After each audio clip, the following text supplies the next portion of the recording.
Olá, pessoal! Estamos aqui com mais um episódio do Connect Lab Talks e dessa vez a gente entra num tema que é fundamental para qualquer jornada empreendedora, mas que dá, às vezes, até uma dor de barriga só de pensar, que é a experimentação. Testar hipóteses, validar ideias, errar rápido, aprender, ajustar, para que a gente possa seguir num caminho mais seguro e poder inovar com mais assertividade. Eu sou Renata Abreu, uma das fundadoras do Connect Lab, e te convido para assistir a entrevista que a gente vai fazer hoje, que é um convidado muito especial, uma pessoa que eu admiro muito. Bom, todos, né? Mas o Luiz Miranda, ele é um empreendedor inquieto, que inspira muita gente, principalmente jovens. Ele é multitask, por essência. Ele tem uma trajetória que é uma experiência completa de errar e aprender, e ele vai compartilhar com a gente todas essas trajetórias e qual que é o vetor que move ele para todos esses projetos empreendedores que ele vem desenvolvendo e que já desenvolveu. Então, eu fico muito feliz, né, mais uma vez, de poder convidar o Luiz para compartilhar e fazer parte dessa rede de especialistas e pessoas inspiradoras com quem a gente vem conversando. Oi, Luiz, seja muito bem-vindo a mais um episódio nosso do Connect Lab Talks. E confesso assim que é um prazer estar aqui contigo, porque eu acho que eu até brinquei esses dias nos bastidores com o Danilo, dizendo que a pandemia trouxe vários presentes assim e ativos interessantes, e você é um deles, né? É uma pedra lapidada já que inspira muita gente e me inspirou também. E como eu comentei agora na apresentação que eu fiz, a gente está no mês de junho falando sobre experimentação, essa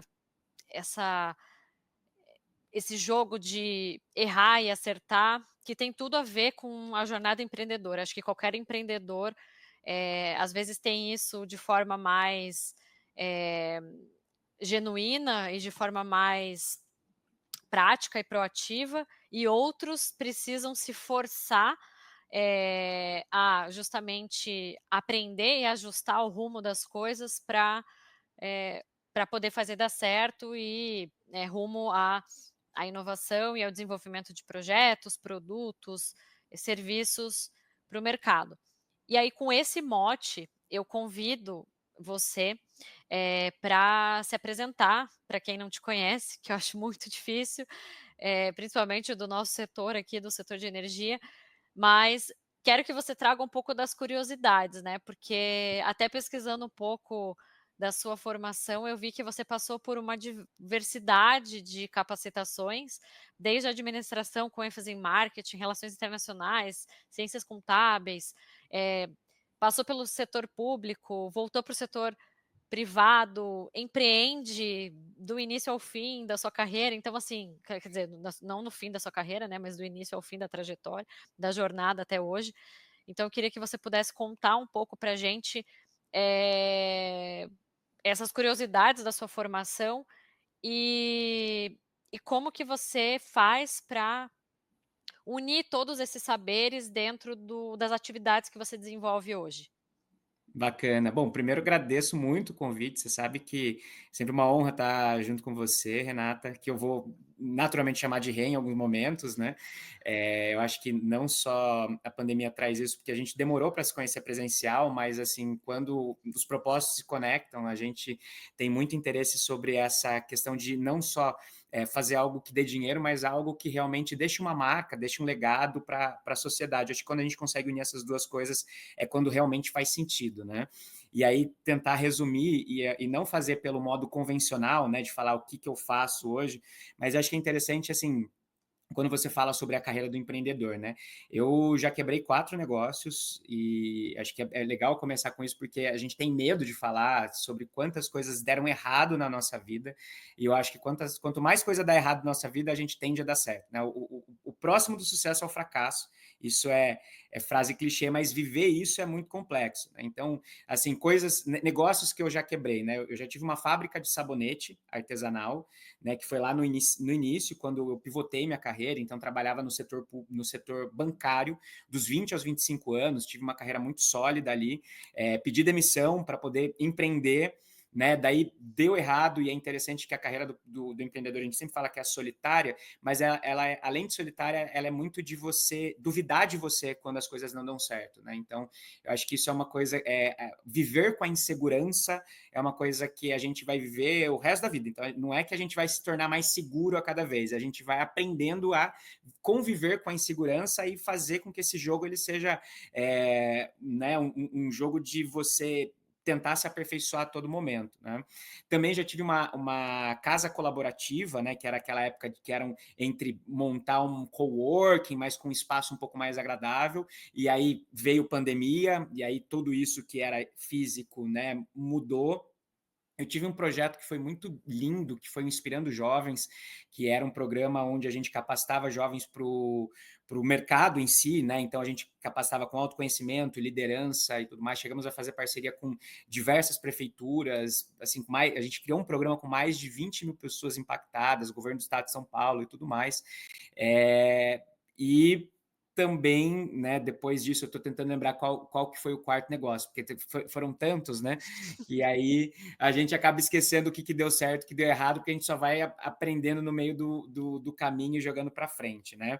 E foi interessante em termos de jornada, né, como você disse, em termos de formação, eu acho que eu sou formado em administração, relações internacionais e ciências contábeis. Eu falo assim, me formei em negócios, porque para mim, assim, eu acho que primeiro é um valor, nunca parar de aprender, né? Acho que esse é o primeiro ponto, não só do empreendedor, mas em ponto de vida, para você sempre ser muito dinâmico, fazer com que as coisas aconteçam, é você sempre estar próximo. E o que me fez estar dentro de uma universidade, porque eu acho que as pessoas fogem da universidade, né? É que eu entrei amigo dos alunos e saí amigo dos professores. E esses professores acabaram me dando muita base de amizade, mas para me dar confiança para coisas que me fizeram sentido lá na frente, né? Como você disse, eu fiz intern de carreira durante muito tempo, né? Então fazia muitas coisas, e aí essa parte da inquietude sempre me trouxe essa vontade de fazer várias coisas ao mesmo tempo. Então, no mesmo tempo que eu estava num trabalho, eu estava pensando em outra coisa, e eu acho que essa inquietude de fazer coisas que deixam impacto, que deixam legado, e foi um ponto positivo, mas um ponto negativo, que eu dificilmente pensava no retorno financeiro. Então, eu acho que assim, quem vai montar um negócio tem que pensar, quero deixar minha marca, mas como que isso dá dinheiro desde do dia 1, né, que a gente for, né, começar. E é interessante agora, indo mais para o finalzinho da minha fala, que eu quis falar de tudo isso porque isso me trouxe muito conhecimento, primeiro do que eu não quero para minha vida, então eu acho que errar faz parte da gente aprender o que a gente não quer fazer, ou coisas que a gente não quer se envolver, a gente só sabe o que a gente quer quando a gente se envolve naquilo, né? A mesma coisa, como que você sabe que você não gosta de mamão? Quando você come mamão, não tem como você não tem como ser diferente, mas toda essa bagagem me fez hoje estarem, né, hoje eu tenho uma empresa de educação de impacto, que é capacitar jovens para o mercado de energia, ou seja, peguei aquela experiência, né, do jovem de energia, do Inspirando Jovens, e trouxe para a Energici, né? Eu também sou sócio de uma empresa que é a Navarra Tech, onde a gente desenvolve tecnologia de pesquisa, desenvolvimento e inovação, onde capta dinheiro para poder transformar produto para o mercado, que eu peguei experiências legadas e os meus sócios, fazer sociedade com quem tem valores e pensa no capital financeiro, sabe chegar com produto para mercado. Então, hoje, né, os sócios que eu tenho na Navarra são pessoas com valores estabelecidos, mas me empurram muito a buscar aonde está o dinheiro, né? Porque sociedades passadas, né, eram muito ligadas a valores, a coisas que eram muito lindas, mas não tinham essa parte do resultado em si, né? E também, hoje eu sou consultor da FGV, né, para o Ministério da Fazenda no plano de transformação ecológica, que é para a área de transição energética. E eu gosto de falar isso, finalizando, porque assim, eu não sou da área de engenharia, todo mundo pergunta, me chama até de professor muitas vezes, né, ou se eu por ser da FGV, ou por estar nisso. Por quê? Porque eu acho que eu entrei na porta do setor de energia por dois grandes motivos, né? O primeiro é por soft skills, então eu acho que eu tenho habilidades muito interessantes que eu desenvolvi de organização, gestão do tempo, entendimento rápido de resolver problema. Eu sou um problem solving muito rápido, né? Então eu consigo discutir desde data center até lei de licenciamento, tendo um conhecimento de humanas, né? Mas eu entendo isso e consigo aplicar. E essa consultoria, né, para o Ministério da Fazenda me ajuda exatamente a estar antenado nas grandes tendências do setor. E aí pergunta, pô, como que você faz gestão de atividades de tudo isso? E aí, finalizando, né, eu acho que a gente, não só quando tem empreendedor, mas quando é uma mente empreendedora, a gente tem que dar muito valor para o nosso tempo. Né, até um primeiro-ministro inglês, não lembro o nome, quando perguntaram como que você faz muita coisa, né? Falou assim: olha, quem faz muita coisa é quem dá valor para o seu tempo. Então, valorizar o tempo que é aplicado, você entender como que você consegue transformar em resultado. E aí, por último, né, eu antes valorizava muito o trabalhar muito, né? Hoje eu acho que é o trabalhar bem, o trabalhar de forma correta e o você conseguir trazer pessoas que têm essa mesma visão, porque antes eu era muito de querer fazer tudo sozinho, né? Acreditava que tudo tinha que passar por mim e tudo mais. E uma coisa que eu tenho visto nos últimos 2 anos é como que eu capacito pessoas que podem estar junto comigo para poder me ajudar a chegar lá. Então, hoje, na Energici, a gente tem um time de 6 pessoas, na Navarra, a gente tem um time de 12 pessoas. Então, eu sou muito mais gestor do meu tempo e do tempo das outras pessoas para atingir resultado, né? Não cobro hora, não quero que bata ponto das 9 às 6, né? Mas entregou resultado e fez com que as coisas aconteçam. Então, fazer gestão de atividades e de resultado. E, por fim, eu acho que o empreendedor ele tem que entender aonde ele quer chegar. Tem que ter OKRs bem definidas, tem que ter resultados bem definidos, tem que entender aonde que é o objetivo, o propósito. Então, acho que o que eu tenho de maior habilidade dentro do empreendedorismo, né? Porque eu tenho muito defeito também, mas em termos do empreendedorismo em si, é saber onde eu quero chegar no próximo mês, nos próximos 3 meses, no próximo ano e nos próximos 2 anos. Então, planejamento, para mim, é uma palavra que a gente fala muito e, principalmente aqui no Brasil, a gente faz pouco. Né? Olha, você me trouxe várias inspirações, inclusive de pergunta, mas assim, eu não posso deixar de não, de primeiro, assim, te parabenizar. A gente está aqui até dentro de um ambiente super descontraído e eu tô bem feliz, assim, porque quando eu te conheci, toda a nossa relação, assim, eu me sentia meio irmã mais velha, assim, sabe. É verdade, é Eh, verdade. e eu vejo na sua fala, na sua postura, eu sempre te admirei enquanto pessoa, porque você sempre foi fora da curva, sendo um jovem que inspira jovens, né, então assim, isso é é algo nato teu, é um dom que você tem, eh, e eu vejo o quanto o tempo e a experiência por tudo onde você passou, acho que principalmente os tombos que você levou nessa trajetória toda, fez com que você amadurecesse. Eh, e aí te trouxe toda essa bagagem, que você fala hoje com propriedade e muita naturalidade, assim, né, de justamente o planejar, é necessário. E o empreendedor, ele tem às vezes, né, quando a gente começa e eu me coloco nisso também, a gente tem muita ansiedade de querer ver Fazer que aquele as coisas negócio dar certo aconteçam. e tudo mais. Eu mesmo aqui, eu e o Danilo, a gente até a gente já colocou assim: "Não, vamos lançar isso", daí daqui a pouco a gente se puxa para trás e fala: "Não, a gente tem que planejar, a gente tem que ter", ou seja, né, acabamos de começar um negócio, então assim, vamos trazer toda a bagagem de aprendizado que a gente já teve nessa história, né, e ir com calma. E aí, tocando muito nesse ponto, assim, eh, e sabendo que você tem propriedade para falar disso, quando a gente trabalha com com os jovens, e ainda você pode trazer muito a, a experiência atual, né? Porque vocês lá dentro da Energicer, vocês estão fazendo o programa Jovem de Energia, é, né, que seleciona, você se relaciona diariamente com isso e tal. Quais são os maiores desafios, assim, para que você consiga manter, ou, né, desafios barra oportunidades que você enxerga de se trabalhar com jovem, e como é que você seleciona esses jovens, sabendo que hoje o mundo distrai a cabeça, né, da nossa juventude, com muitas informações superficiais, assim, e aí como é que você desperta? Porque eu estou falando isso porque eu participei de alguns processos dos programas anteriores ou outras ações que a Energice promoveu, e, e pude ver muitos jovens que passaram pelos programas de vocês com esse brilho no olhar, assim, no final, de querer empreender, de querer tirar o projeto de dentro da universidade, ou seu TCC, sei lá, levar a mercado.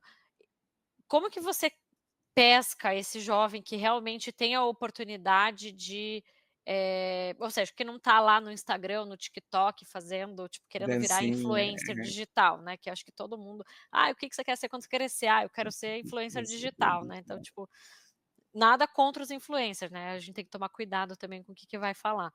Mas, se você puder trazer um pouco dessas características e do que você enxerga hoje como maiores desafios, assim, de se trabalhar, de manter o jovem engajado dentro desse processo. E não só, né, aí reforçando, e não só na arte de empreender num caminho, solo, né, para criar uma startup e tal, mas dentro do seu ambiente mesmo, né, porque eu imagino que na Navarra, também são pessoas jovens, de idade, assim, né, e como é que você empodera e o senso de responsabilidade, como que você nivela isso? legal. Não, e assim, é legal o começo da sua fala, né, das coisas que a gente já compartilhou e viveu junto, acho que só você sabe as coisas que eu sofri, né, e principalmente o quanto, muitas vezes o idealismo e o pragmatismo, eles têm que ser nivelados, né, você tem que sonhar, mas você não pode também deixar de entender que o mundo é real, e o mundo real muitas vezes ele é cruel, e esse mundo cruel não pode também deixar os seus valores de lado. Então, como balancear isso é sempre é caótico, e a gente sempre quer mudar o mundo para ontem, né? Sendo que existe um tempo. E eu sou uma pessoa ansiosa que conseguiu controlar, e sempre eu olho para o futuro, eu falo assim, poxa, eu consigo que essas coisas aconteçam em 6 meses? Não. Um ano? Não. 2 anos. Então eu vou colocar isso para minha caixinha do futuro. Minha caixinha do presente, onde eu vou me encaixar, né? E dentro da própria Energice, a gente deu vários pivots, né? Então, no começo, a gente tinha um interesse muito grande de criar programas, mas a gente entendeu que a gente precisava ter uma plataforma, uma metodologia robusta. E foi interessante porque foi um turn muito engraçado em 2023, que foi quando eu assumi como CEO, eu era founder, né? Mas eu tinha outras coisas. Aí, quando eu assumi como CEO, assim, eu peguei, né, basicamente o CNPJ, um sonho zerado. E aí eu falei, putz, né, por algumas situações, como que eu reconstruo isso do zero? E com, em alguns momentos, com uma vontade de desistir, né? E eu olho para trás, parece que, e eu não digo por mim, mas a Pamela, quem está fazendo a gestão hoje do programa Jovem de Energia, ela fala, cara, eu não sei como que você fazia tudo isso sozinho, né? Porque às vezes eu acho que tem alguns momentos da nossa vida que a gente tem que dar tudo da gente, né? Existem alguns momentos que a gente tem que dar o nosso melhor, mas existem poucos momentos que a gente tem que dar tudo. E quando eu falo tudo, é você dar o seu braço, a sua perna, né? Você, assim, cortar um pedaço da sua carne realmente para você. E quando você dá tudo, às vezes, e dá errado, você tem prejuízos, né? Então, dos meus outros negócios, eu já tive, né? Já saí devendo, né? Depois para pagar aquilo, né? Foi um aprendizado, mas foi um esforço, né? Mas assim, para dar certo, em alguns momentos você tem que dar tudo. Isso acho que é o primeiro ponto, né? E aí, falando um pouco sobre essa questão da juventude em si, eu acho que tem um ponto muito importante que a gente tem que destacar, né? Primeiro, que o setor de energia é um setor muito quadrado, é um setor muito conservador, é um setor chato das pessoas adquirirem conhecimento. Então, se você vai procurar conhecimento, as pessoas falam do mesmo jeito. Parece que você entrou numa sala de aula dos anos 80, assim, né? E aí a nossa ideia sempre foi assim, como que a gente consegue mudar um pouco essa dinâmica, né, de conhecimento através de um formato de comunicação um pouco mais acessível, mais rápido. E eu acho que o jovem, não é que ele está desinteressado, é que hoje, ele, como o mundo é muito complexo, ou você entrega um propósito que é muito ligado ao que ele acredita, e eu acho que existe uma desconexão com o mundo do passado, com o mundo do futuro, né? E é uma coisa muito assim de ele querer se sentir pertencente. Então é por isso que a gente nunca fala da Energici só como uma plataforma de curso. A gente fala como uma comunidade que tem valores e que tem propósitos e que existe algo por trás. Então ele não vai fazer parte de um lugar que ele vai comprar no Hotmart e ele vai assistir a aula, sair o certificado e acabou. Não. Ele vai participar de algo que ele vai poder ajudar a próxima geração, né, a próxima geração que vai mudar a transformação energética, que ele vai fazer parte de algo que vai mudar o futuro, vai deixar um legado, vai deixar um propósito. Então eu acho que quando você traz essa parte de valores, né, a gente vê muito outliers, né, que são jovens que muitas vezes eles olham, né, tipo, muito dentro do celular ou muito desconectado com o mundo, mas eu tenho visto que eu acho que pelo menos quem a gente tem conseguido mobilizar e trazer cada vez mais, a gente tem uma teoria que a gente tem ali pessoas que eram muito interessadas, pessoas que eram mais ou menos interessadas, a gente vai meio que juntando e vai trazendo cada vez mais e criando uma corrente onde as pessoas vão falando, pô, peraí, é legal, o negócio aqui, né, me parece interessante. E um pouco contrário ao que se tem hoje, e nada contra quem faz isso, mas quem faz um ativismo contra, né? Então, Uhum.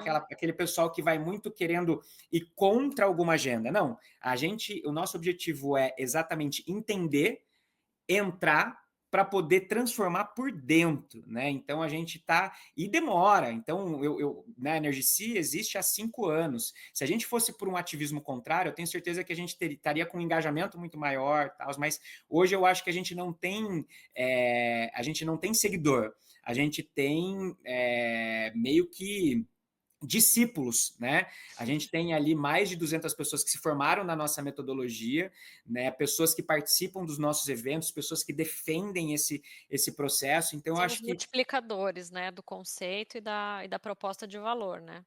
É aquele exato. jovem que veste a camisa, e isso eu vi, assim, desculpa te interromper, mas Imagina, imagina. eu vejo que, realmente, assim, a gente vê um movimento muito forte, não só no Brasil, mas também fora, dos jovens, por exemplo, exemplos bem simples, né, que o jovem não quer mais ter carro, ele não quer nem comprar mais um apartamento, e na época dos nossos pais, assim, eu considero que a minha geração é uma geração de transição, porque eu tenho amigos que ainda sentem a necessidade de ter a estabilidade, né, e para eles a estabilidade é ter uma casa própria, é ter um carro e tal, e outros já não, e outras estabilidade é você ser feliz, ou você aproveitar momentos de felicidade, seja eles realizando um sonho de, sei lá, ser pai, ou um sonho né, de conseguir um trabalho, né, que gostaria, ou de terminar um curso que gostaria, ou de lançar um negócio, né, então e aí a gente vê a geração mais atual,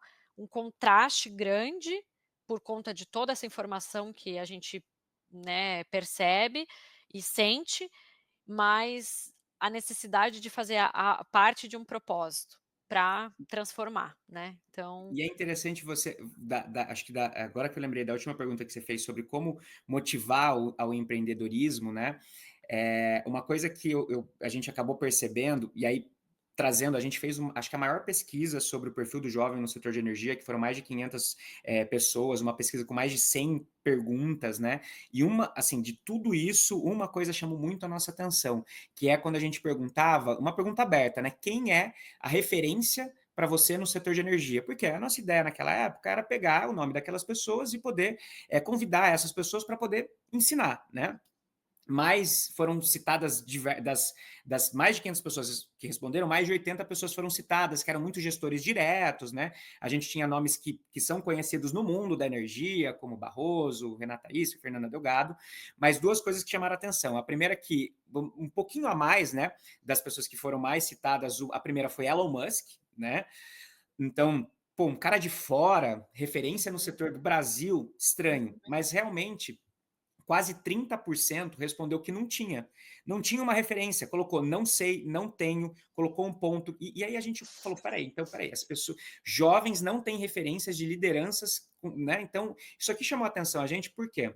Se um jovem, e aí falando em qualquer mercado, né, não tem uma referência de um expert, de uma pessoa sênior, que pode olhar e falar assim: me espelho nisso, quero olhar para aquilo, quero aprender, tem alguma coisa errada. Ou o jovem não está achando a referência, ou as referências não estão se colocando para esse processo de capacitação da próxima geração.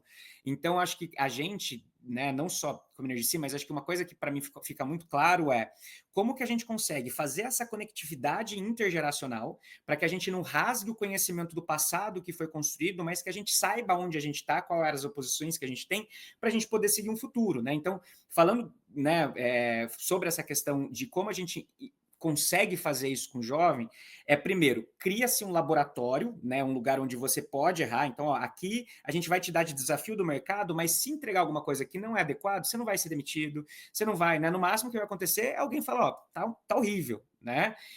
Aproveitar o conhecimento de quem já fez e ao mesmo tempo que você aprende de quem já fez, é querer fazer melhor, né? Uma amiga minha ontem me mandou uma foto de uma liderança do setor e falou assim: ah, eu quero ser igual a ela. Eu falei assim: não, você não quer ser igual, você vai ser melhor, porque você vai aproveitar o conhecimento que ela tem e você vai fazer melhor. Não desmerecendo quem é o papel dela, mas se você não pensa em pelo menos fazer melhor do que a Uhum. próxima geração, aproveitando aonde, e é interessante porque a gente não pode fazer só diferente, a gente tem que pensar em fazer melhor, né? A gente sempre pensa em querer ser disruptivo, mas o disruptivo às vezes não é bom, né? A gente tem que ter não só a disrupção, mas o improve, né? A melhoria, né? Senão daqui a Isso é pouco. inovar, né, se a gente for pensar isso, essa é a arte de inovar. Às vezes, quando a gente fala em inovar e for mergulhar bem no conceito, não é você criar nada do zero, porque daí seria criar algo, não, né.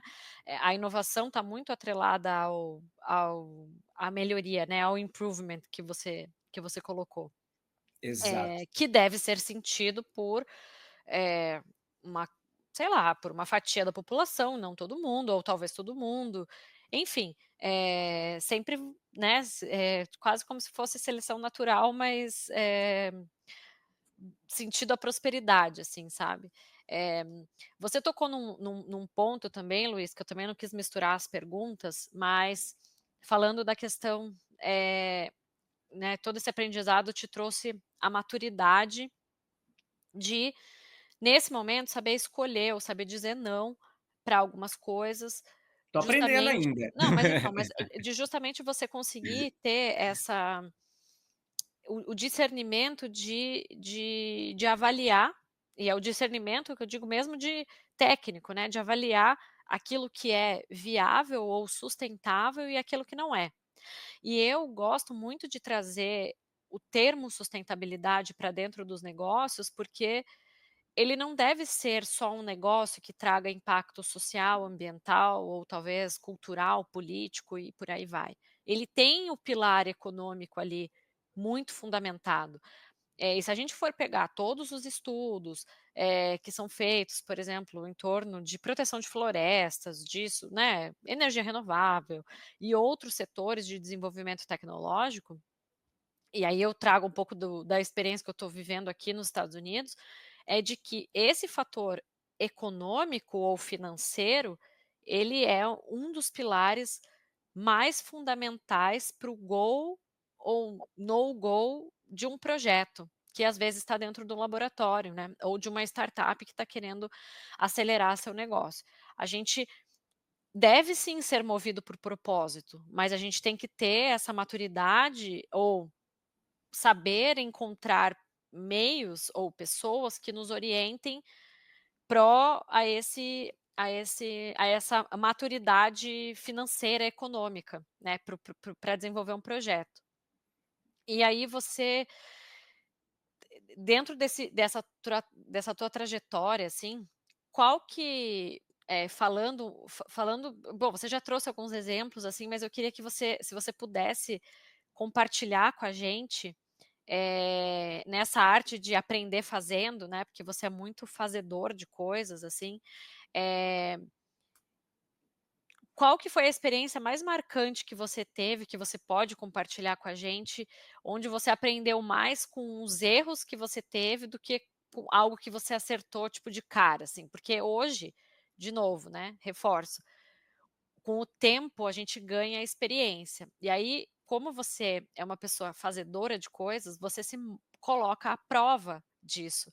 Eu acho que isso é algo muito importante, é uma dica para os jovens, né, eh se coloquem à prova dos erros, né, e justamente procurem ambientes ou comunidades ou, eh, redes que vão permitir que você erre sem te julgar, ou sem julgar o teu erro, né, permitir que você erre para você aprender, melhorar, eh, e aí, eh, Uhum. progredir, né. Então se você puder contar, assim, e se você puder trazer os detalhes, né, Claro. o que que foi que aconteceu, seria bem bacana. Eu vejo, assim, que a gente aqui no Brasil, a gente é, né, dizem que o brasileiro é extremamente criativo, né, então isso faz a gente empreendedor nato. Ao mesmo tempo, a gente tem uma escola que deixa sempre a gente num lugar de, mediano, né.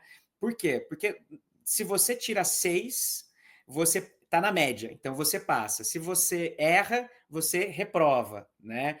Então a gente vive essa dubiedade de seja uma pessoa mediana, né, e uma pessoa criativa. Então eu acho que se a gente for para o ensino fundamental, ensino médio, a gente ainda tem pouco essa parte de desenvolver as características de um empreendedor do tipo, ó, putz, você errou, mas é isso mesmo, tá no caminho. Não, se você erra numa prova, em alguma coisa, isso acaba sendo né, um pouco. E eu quero trazer essa parte, principalmente lá atrás, né? Porque quem olha hoje, né, terninho, né, camisa bonita, óculos, parece que eu vim de um lugar que as coisas já estavam postas, né? Mas assim, eu lembro de uma época, né, da minha vida, principalmente quando os meus pais se separaram, eu tinha de 10 a 11 anos, que a minha mãe bancava a casa com 2 salários mínimos, menos de 2 salários mínimos, né? A gente, durante até os 18, 19 anos, eu comecei a trabalhar com 14 anos. Não estou falando que é positivo, tá? Mas foi aonde me coube, não para ajudar em casa, mas para conquistar os meus objetivos, porque era um dinheiro para, né, comer e era isso. Não tinha muito luxo, né? Na pirâmide de Maslow a gente estava ali na base, passou a segurança, né? Não tinha muito as qualidades necessárias e por aí vai. Beleza, isso eu não quero aqui valorizar a pobreza ou a desgraça, mas né, quando a gente olha de um lado negativo, poxa, não tive tantas oportunidades, mas de um outro lado, com 14 anos, e eu sempre, não digo que eu fui um jovem extremamente inteligente, mas eu tirava notas boas, porque eu sempre fui uma pessoa extremamente competitiva, e aí eu sempre queria ser o melhor da sala, e aí acabava que eu consegui bolsa de 100% durante todo o meu ensino médio, né, então no ensino médio eu tinha bolsa e aí eu estava numa escola particular, eu convivia com pessoas que tinham uma renda mais alta do que eu queria fazer as mesmas coisas que eles, minha mãe não tinha dinheiro, eu tinha que buscar algum jeito, né? Então o que que eu fazia? Eu vendia card, então eu comprava card do Pokémon e vendia a um preço mais caro, eu fazia trabalho da escola e acabava de alguma forma arrecadando dinheiro e pegava uma parte daquele dinheiro para jogar Counter Striker, né? Eu queria ir para Que os Porto Seguro. professores não saibam disso hoje, né. No mundo, né, lá atrás. Mas eu pegava, por exemplo, teve a viagem para Porto Seguro, eu não tinha grana para poder ir. O que que eu fiz? Eu juntei a turma, consegui fazer tudo aquilo, vendi uma TV velha que tinha em casa para poder ter dinheiro para ir para lá. Então, assim, quando você vem de um cenário de escassez e você consegue fazer com pouco com que as coisas aconteçam, você acaba aplicando isso na sua vida. Então, eu acho que, assim, por mais que eu sempre fui um pouco idealista, eu sempre consegui fazer com que os empreendimentos dessem certo, porque no fim do dia eu conseguia dar um jeito de fazer com que as coisas acontecessem, porque era sempre isso, né? Tipo, né?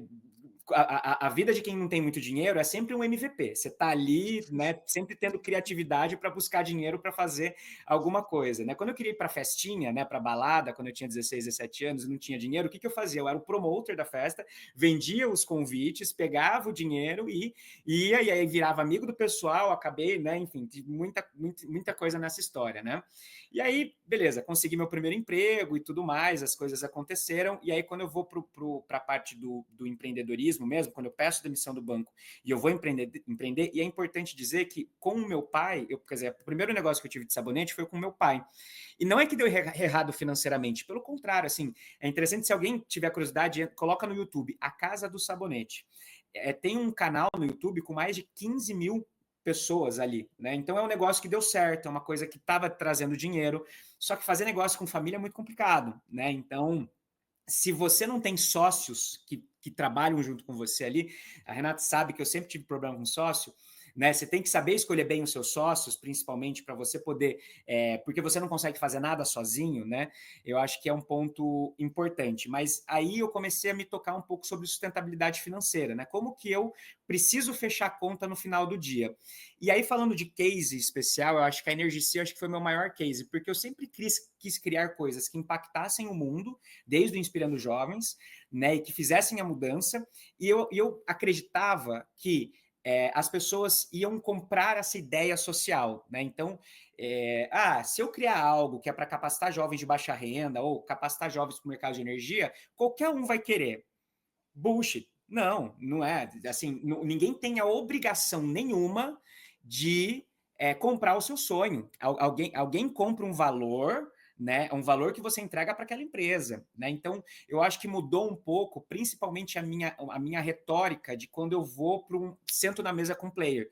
Então, por exemplo, antes eu sentava na mesa com o player para vender energia e falava: é uma coisa linda, a gente capacita jovens com igualdade de gênero e regionalidade, pensando, poxa, se é bonito para mim e para essa galera que está aqui atrás, vai ser né? Mas imagina, grandes empresas do setor de energia olhavam e falavam assim: meu filho, eu quero vender energia, eu quero, né, fazer isso e aquilo. Então, assim, sempre era assim: parabéns pelo seu trabalho, parabéns pelo seu trabalho, parabéns pelo Mas seu hoje é não, né? é, eu pensava, tá, e o que eu preciso fazer, né? E aí foi quando a gente pensou em falar assim, poxa, a gente tem um ativo aqui, a gente tem um ativo que a gente tem mais de 1.000, 2.000 pessoas que conhecem a gente. A gente tem programas que são super conhecidos. E se a gente começar a criar uma metodologia educacional que no final do dia eu quero capacitar as pessoas da empresa. Então, eu vou ter reuniões essa semana, tive reuniões em outras semanas, que é o quê? Pô, então, da onde vem o dinheiro? O dinheiro vai vir aqui, ó, de vender aqui, e o que a empresa ganha de valor comigo? Ela vai ganhar de valor porque ela pode capacitar os funcionários dela num baixo custo, ela pode achar profissionais qualificados e isso. Eu, assim, não vou ficar aqui falando que é A, B, C. Não, pô, é legal, mas são os nossos valores. No final do dia, o que as empresas querem é trazer valor econômico, financeiro, socioambiental para elas, né? Não para o ecossistema como um todo. Isso é legítimo. Eu acho que aí, para terminar a fala, eu acho que o mais importante quando a gente entra num jogo é entender as regras do jogo, né? Não adianta você entrar num jogo de xadrez e jogar dama, né? Porque senão você vai jogar errado, né? E eu me sentia isso, sabe? Eu era o melhor jogador de dama entrando num jogo de xadrez, que eu tinha as melhores ferramentas, eu tinha o melhor conhecimento, mas no final eu não sabia, eu não sabia o jogo que eu estava jogando. Uhum. E fazendo um paralelo junto com a Navarra, eu acho importante os sócios, né? O sócio da Energici trouxe o Haru, que era do Inspirando Jovens, né? Que era um cara super genial e ele é sócio aqui hoje também. Mas eu me associei com a Navarra porque são pessoas extremamente pragmáticas. Aonde o dinheiro está e qual é o valor que a gente entrega e como a gente convence ele que a gente é o melhor a se fazer sem nenhuma modéstia, né? E aí, foi graças a isso que eu comecei a mudar um pouco a minha linha de pensamento, principalmente chegando e falando assim, cara, você precisa de mim. E você precisa de mim por isso, isso e isso. E se você não quiser, tá tudo bem, porque quem vai perder é você. Lógico, não com toda essa arrogância, mas você tem que acreditar nisso, porque. E aí, chegando na última frase, né? Não, eu acho que a nossa maturidade vai dando para a gente um pouco mais de coragem e de entendimento de que a gente é bom. Mas quando a gente é jovem, né? A gente duvida muito da nossa capacidade, do nosso potencial. São infinitas as mensagens semanais que eu recebo de pessoas que são muito melhores do que grandes experts do setor, duvidando da sua capacidade, falando assim: poxa, eu não me sinto preparado, eu não acho que eu sou bom nisso e tudo mais. E assim, são as melhores pessoas com que eu posso trabalhar, são muito melhores do que pessoas que já estão há muito tempo no mercado.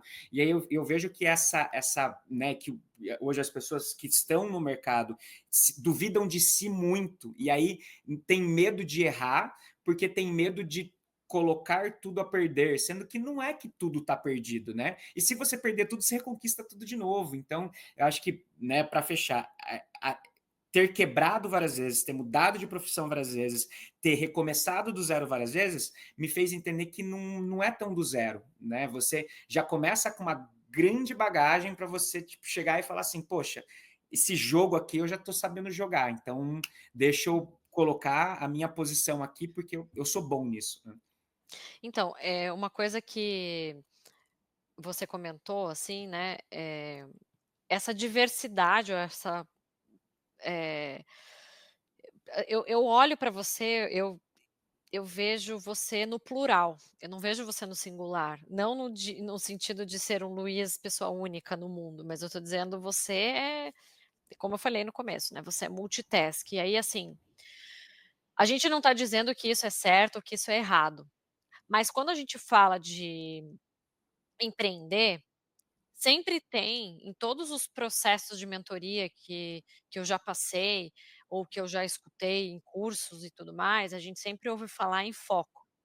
E aí quando a gente tem a nossa energia, eh eh, disseminada em vários projetos de relevância na nossa vida, a gente pensa assim: "Poxa, o dia tem 24 horas, como é que a gente vai equilibrar todas essas tarefas, todas essas atividades que por mais que hoje você mencionou que delega, muitas vezes a tomada de decisão tem que ser tua. E a estratégia de negócios, inovadores, consome muito da nossa energia pessoal, né. Como que você consegue encontrar um ponto de convergência, apesar de você atuar no setor de energia, então as temáticas acabam se convergindo, mas como que você consegue equilibrar, isso, né, tudo que você vive com a sua vida pessoal? E aí por que que eu estou tocando nesse ponto? Porque muitos jovens podem olhar para o Luiz e falar assim: "Ah, eu quero ser igual ou melhor do que o Luiz", né. E aí chega lá no final e se decepcionar com o que eles vão encontrar pela frente, porque não é qualquer pessoa ou não é qualquer, ser humano que possui essa característica, eh, multidisciplinar, assim, né. E aí eu estou trazendo aqui um ponto que é delicado barra, eh, característica do Luiz, a gente está falando do Luiz, né. Então assim, como que você faz para equilibrar as coisas? Tem alguma regra, alguma dica que você dá para esse Bem, jovem que também às vezes tem essa mente inquieta, esse perfil mais inquieto, como é que faz para você manter o foco, ge trazendo resultado, né, de tudo que você faz? bom, assim, terapia é muito bom, primeiro, né? Eu acho que a gente ter, cuidar da saúde mental, acho que é super importante, e eu acho importante falar isso não só para o jovem, mas porque homens não são acostumados a buscar ajuda no que tange saúde mental, né? E eu acho que ter atividades que me fazem bem. Eu adoro correr, amo correr. Então, estou estressado? Vou correr, né? Ou vou tocar violão. Eu tenho algumas coisas que me fazem ter momentos de relaxamento, né? Mas falando no geral, eu acho que a gente tem o generalista e o especialista, e são pessoas que se complementam muito, assim. Acho que né, eu, como generalista, eu sempre procuro especialistas que possam me agregar para conseguir fazer com que as coisas que eu tenho na cabeça elas aconteçam, né? Eu convivo com pessoas que são parecidas comigo e pessoas que são diferentes de mim, e é o que você falou, né? Não tem uma receita de bolo. Eu acho que é a mesma coisa que você fala assim: olha, eu quero né, no final do dia eu quero um macarrão. Pode ser um carbonara, pode ser um molho pesto, né? Pode ser um miojo, pode ser o jeito que for. Então, eu acho que tem vários caminhos que você consegue chegar, não tem uma solução perfeita para isso. E até eu acho que eu, por fazer muita coisa, eu consegui ter experiências incríveis, mas eu acho que se eu tivesse lá atrás direcionado meus esforços com um pouco mais de diretriz, né, e a gente nunca consegue voltar ao passado, né, eu teria talvez resultados melhores, mas eu não teria vivido tudo isso que eu vivi, né, então são algumas contradições que geralmente a gente vive, né, e assim, sou muito feliz, né, com as coisas que já aconteceram, né, com as posições que foram alcançadas. Eu acho que, né, sempre é isso, né? A gente pensa, se eu tivesse a experiência de hoje, voltasse lá atrás, né, como é que seria, né? Eu acho que, primeiro, o que eu consigo fazer hoje para conseguir fazer a gestão de tudo isso? Primeiro eu tenho um planejamento muito bem feito, né? Não só de curto, médio e longo prazo. E assim, não é que eu tenho um planejamento que é um Google Maps, né? Eu tenho primeiro um planejamento que é uma bússola. Qual que é esse comparativo, né? O Google Maps, você vai lá e coloca o endereço e você sabe onde você quer ir, você sabe onde você quer chegar e você vai no caminho exato. Bússola não. Você está no sul, você quer chegar no norte. Pode ser que no meio do caminho você vai mudando o caminho da trajetória, né? Então, você, no seu planejamento, se permitir mudar o jeito que você vai chegar lá, sabendo onde você quer chegar. Né? E eu tenho ferramentas, né? Eu tenho, por exemplo, um Notion, eu tenho um Calendar, eu tenho meus caderninhos de anotações. Eu não vou virar o computador, mas eu tenho post-its milhões de post-its em volta de mim, que são notas que eu vou tomando e coisas que vão acontecendo para eu poder. E eu acho que tem uma coisa muito importante para fechar, que eu acho que é o seguinte, assim, eu não consigo viver sem fazer muita coisa. Eu já tentei fazer só uma coisa e eu procrastinava demais. É interessante porque quando eu tinha só uma coisa na mão, eu não fazia essa coisa bem feito, né? Quando eu tinha duas, eu fazia bem, três, dá um pouco mais de trabalho, quando começa a crescer, alguma coisa vai ficando para trás, né? E acho que eu ia falar um, mas acho que são dois pontos. O primeiro ponto é você saber o que é prioridade na sua vida, né? E você saber o que é a sua prioridade e não a prioridade de pessoas, né, que estão com você. Então, pode ser que alguém chegue e fale assim: Luiz, a prioridade do seu dia de hoje é você escrever um relatório XPTO. Se eu acho que a minha prioridade é mandar mensagem para pessoas, né, enfim, eu vou fazer a minha prioridade. E eu, às vezes, eu não preciso explicar para a próxima pessoa, falar, não, com certeza, né? Então, é você entender, e prioridade é uma palavra que não pode ter plural, ela é singular. Então, qual é a prioridade número um? Qual é a prioridade número dois? Qual é a prioridade número três? E você entender isso, e você respeitar isso, e você conviver, porque não é sobre a prioridade que você escolhe, é sobre tudo aquilo que você vai deixar para trás, ou que você vai deixar de lado, ou que às vezes você vai despriorizar, e você vai saber que talvez vai chegar lá e não vai dar mais tempo de resolver, mas convivi com isso, né? E eu acho que o segundo ponto, que eu não recomendo, mas eu amo, que é viver no caos.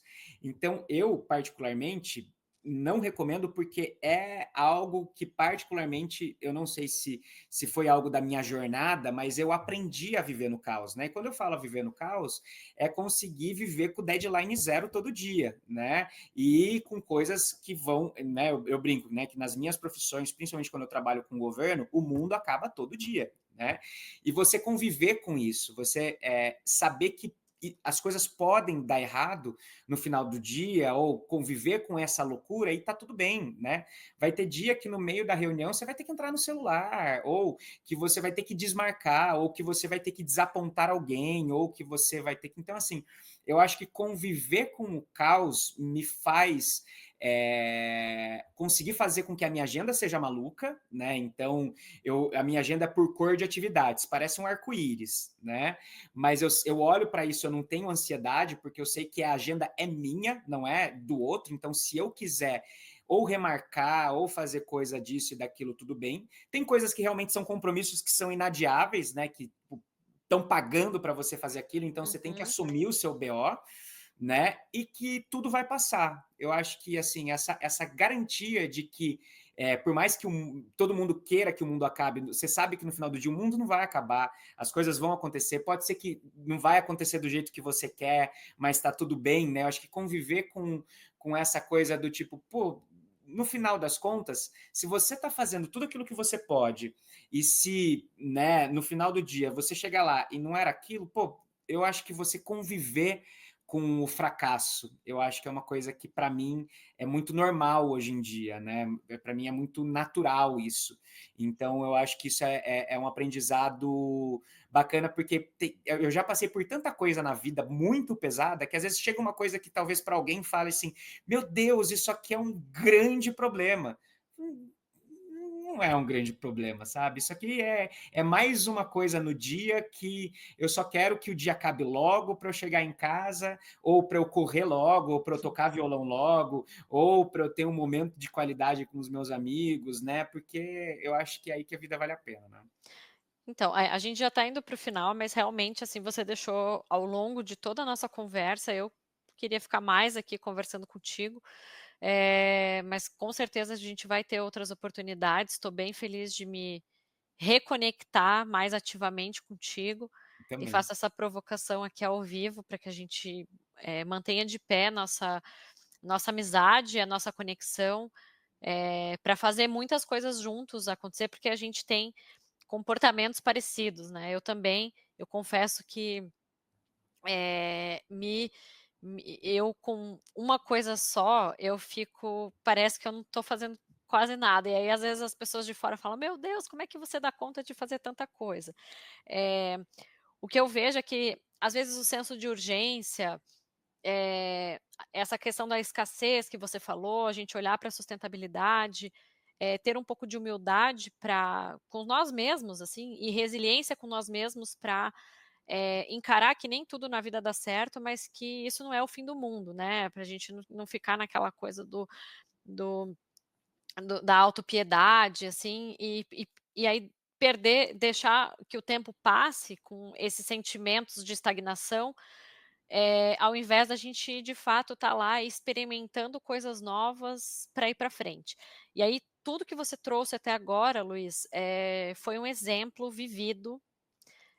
Acho que a gente não poderia ter chamado pessoa melhor para compartilhar. A sua trajetória inteira é uma experiência, é uma experimentação. E é isso que a gente quer reforçar dentro do processo nessa arte de empreender, que é muito necessário a gente se permitir errar, né? Porque nem os maiores gênios da humanidade, eles não nasceram sabendo nada e eles foram aprender. A ciência evoluiu a partir da experimentação, né? E aí tudo isso que você me trouxe, eu estava aqui, eu ia até fazer uma piada meio de engenharia, assim, aquelas piadas de nerd, de que é um pouco a sua vida, assim, é um pouco da lei da entropia, né? Que você vai do caos à ordem e quanto mais caótico o sistema é, mais evoluído ele é também. Então, eu assim, quero muito que as pessoas se inspirem com a sua história, com a sua trajetória. Eh, Queria te convidar, assim, para rapidamente, se você pudesse, assim, dar uma dica, principalmente para esse público que você conversa mais diariamente, né, para o jovem, aquele que te conhece e aquele que vai te conhecer. Aquele que quer empreender, mas está com medo de errar. O que que você deixaria, assim, de mensagem para ele? E aí, para complementar, o que que de novidade você traz para a gente, que você quer divulgar aqui, eh, dentro de todas essas atividades que você está fazendo e tudo, né? Fica à vontade para usar esse espaço para isso. Bacana. Assim, né, dentro das mensagens que eu falei, acho que uma das coisas que talvez eu não trouxe com mais afinco, porque a gente sempre fica, né, principalmente, não só quando jovem, mas depois, né, independente da idade, a gente sempre quer fazer com que as coisas elas aconteçam muito rápido, né, que eu acho que é uma das coisas que a gente comentou. E aí, uma das reflexões que eu fiz há muito tempo que me dá um pouco mais de segurança de fazer as coisas no médio e longo prazo, que é assim, quando é que eu quero chegar no topo? Né? E quando eu digo quando eu quero chegar no topo, eu fico, né, fazendo uma alusão talvez não seja da geração, né, anterior, mas assim, a gente olhava grandes lideranças como tipo Gustavo Kuerten, né, que foi o número 1 do tênis no Brasil, ou o próprio Ayrton Senna, ou outros grandes profissionais, né? Eles demoraram décadas para chegar no topo. E eles ficaram no topo assim, tipo, 1, 2, 3 anos, né? E às vezes a gente quer chegar no topo muito rápido. E aí tudo que chega no topo muito rápido cai muito rápido, né? Então acho que essa parte de você conseguir criar uma jornada, uma construção onde seja de uma construção sólida para quando você chegar no topo, você chegar no topo mesmo, né? Você conseguir se manter lá. E aí eu vejo jovens de 20, 22, 23 anos, quer chegar no topo com 28, com 30 anos. Ah, com 30 anos eu já quero tá, XPTO e tudo mais. E eu acho que existe uma certa frustração de quando chega com 25, com 28, até mesmo com 30, e não está nem perto do topo, né? Sendo que, na verdade, eu hoje olho e eu quero chegar no topo com 45, com 50 anos, né? Para chegar lá e depois descansar um pouco também, né? Fazer outras coisas que talvez não sejam tão profissionais, mas sejam de impacto, mas ter um patrimônio que me permita também, naquele momento, fazer extremamente o que eu quiser, né? E quando eu digo o que eu quiser, se eu quiser ficar 1 ano na Tailândia, né? Eu quero poder ter essa. Então, eu olho hoje quando eu quero chegar no topo e ele não está longe, quer dizer, ele não está perto, ele está longe. E é muito interessante, né? Porque em 2016, eu e um grande amigo meu melhor amigo, a gente, duas pessoas que eu ganhava R$ 1.800, ele ganhava 2.500, né? Assim, duas pessoas que estavam ali recomeçando carreira, 26, 27 anos. A gente olhou e falou assim: putz, dois Luizes, né? Um Luiz olhou para o outro e falou assim: o que a gente tem? A gente tem dinheiro? Não. A gente tem conhecimento e tempo. Tá. Quanto tempo vai demorar para a gente começar a olhar para o topo? Isso era 2016, 2020, não, putz, 4 anos a gente não consegue fazer nada, 20, nada. E a gente criou um projeto que era uma Agenda 2030, que não tem nada a ver com a ONU, tá? Não era a Agenda ODS, não. A gente olhou e falou assim, poxa, então quer dizer que a partir de 2030, que é quando eu vou estar com 40 anos, ele 41, a gente vai construir a nossa carreira, onde a partir daqui a gente vai entender que a gente vai começar a construir o nosso topo. E quando eu olhei para isso, eu falei assim, cara, que segura, nossa, tirou um peso das minhas costas. Então, até os 40, eu vou construir a base para quando eu chegar lá, eu vou construir o topo. Né? Então é isso que a gente tem feito. Então, de lá para cá, a gente já capacitou mais de 30 mil pessoas, ou na área de políticas públicas, na área de autoconhecimento, agora no setor de energia. A gente já teve vários projetos, ou no setor de inovação, ou no setor de empreendedorismo. Então, a gente vem usando essa vida como um laboratório exatamente para a gente estar preparado para quando chegar em 2030 falar assim, não, daqui para frente a gente vai começar a construir o topo, né? Então, eu acho que quando a gente tem essa garantia de que a gente olha para o futuro e fala, pô, eu tenho 15 anos para começar a construir meu topo, acho que tira um peso das costas e fala assim, não, então vamos começar a criar protótipo, criar MVP, fazer isso, fazer aquilo e tal. Então, acho que é por isso que eu me dou a permissão de, lógico, com toda a ressalva de saber que tem boleto para pagar, também me envolver em coisas que fazem parte do meu dia a dia e também coisas que muitas vezes não fazem, mas estão ligadas ao meu propósito em si, né? Então, acho que né, para finalizar essa primeira parte olhe para o futuro e saiba onde que vai estar o começo da construção do seu topo. Provavelmente não vai estar nos próximos 3, 4, 5, 10 anos, dependendo da idade que você tem, né?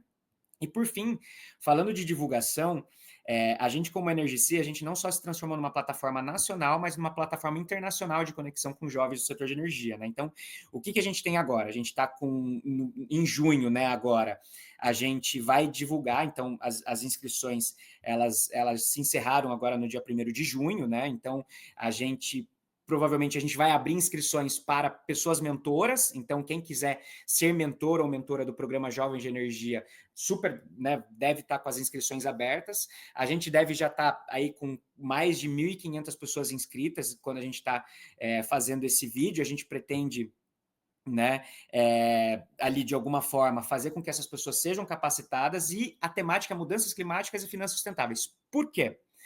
Porque junto com a plataforma EnergyC e esse todo ensinamento, a gente conseguiu se consolidar no mercado internacional para ajudar a organizar a cúpula jovem dos BRICS em Brasília. Então, a gente está ajudando a organizar não só o BRICS, mas também o governo federal a organizar isso.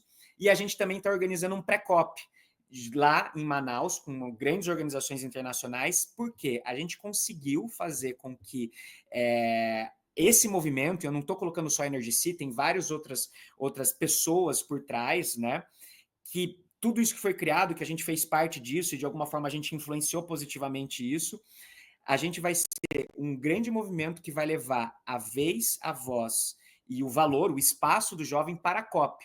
Ou seja, a gente tem conseguido construir cada vez mais um ambiente de fazer com que o Brasil não seja só um país Brasil, né? Porque, e aí, fazendo um recorte, eu sinto que a gente, como Brasil, a gente se isola muito das decisões globais, muito pela língua ou por estar muito longe, né, disso.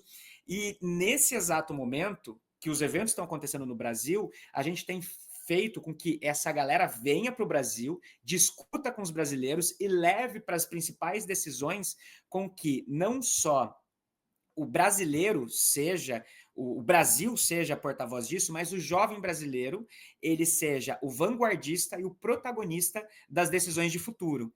Então, falando um pouco de projetos e coisas que estão em andamento, eu acho que a gente tem conseguido ocupar um espaço que ele não existia, que é de fazer com que o jovem brasileiro seja reconhecido internacionalmente como a geração que vai ser protagonista da transição energética. Então, isso tem deixado a gente com muito orgulho e muita satisfação. Nossa, e eu também senti, assim, esse poder daqui, porque é, é uma proposta muito interessante de você, que foi o que a gente colocou lá no começo, né, de você, desse senso de pertencimento, e aí você empoderar o jovem para que ele trabalhe hoje o amanhã, né? Então isso daí é sensacional. E realmente eu acho que o Brasil ele tem muitos recursos, muitas oportunidades que às vezes são mal exploradas por algo que, assim, por informações que se deturpam no meio da mídia e de ações assim de um e outros, né?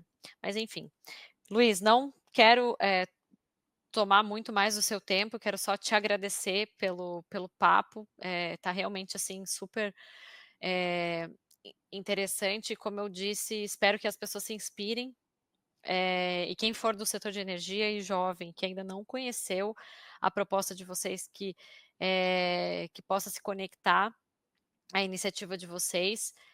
Eu venho acompanhando o crescimento e o amadurecimento, acho que desde praticamente do início, né, ou pelo menos de quando a gente se conheceu, e estou muito feliz, assim, e me sinto até orgulhosa, aí como eu te falei, né, tipo uma irmã mais velha, daquelas que vibram Você tem pelo sucesso e muita tudo, preocupação então, nisso.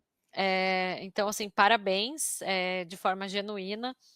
E aí, claro, né, fica aqui meu convite para você contar com o Connect Lab, para não só mentorar esses jovens, mas para que a gente possa cocriar ações que vão gerar valor para as gerações futuras.